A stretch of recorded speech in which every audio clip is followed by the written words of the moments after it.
अगस्त 2025 हमें यही सिखा गया कि यह महीना हिंसक नहीं था, लेकिन सबसे खतरनाक था। क्यों? क्योंकि इंसाफ को यहाँ बेटिंग में रखा। अगस्त 2025 में देश के अलग अलग हिस्सों से अलग अलग मामले सामने आए। Custodial allegation, delay inquiry, suspended जवाबदेही और लंबी चुप्पी के तो मामले ही अलग, लेकिन एक बात कॉमन थी, राज्य से सवाल पूछने वाला सबसे अकेला। भारत का संविधान आम नागरिकों को सिर्फ अधिकार देने वाली एक पुस्तक नहीं, बल्कि वह एक प्रॉमिस है। आर्टिकल 21 जीवन का अधिकार देता है, मतलब डिग्निटी, सेफ्टी और टाइमली जस्टिस।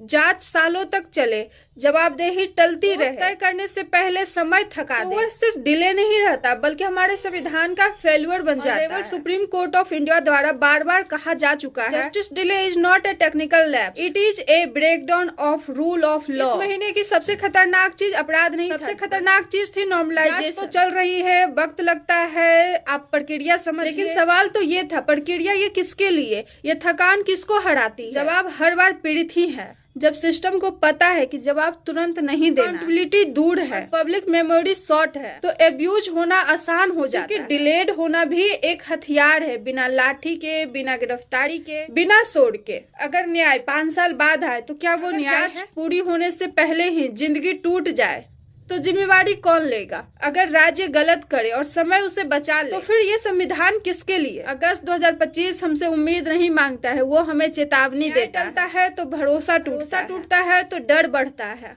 और डर में कोई भी लोकतंत्र जिंदा नहीं रहता है। 12 महीने 12 फैसले मेरे इस सीरीज के अगस्त का सीख हमें यही कहता है, सबसे खतरनाक अन्याय वही होता है जो प्रक्रिया के धीरे धीरे किया जाए, और अगर हम इसे नॉर्मल मान लेते हैं, अगला नंबर किसी और का नहीं हमारा होगा।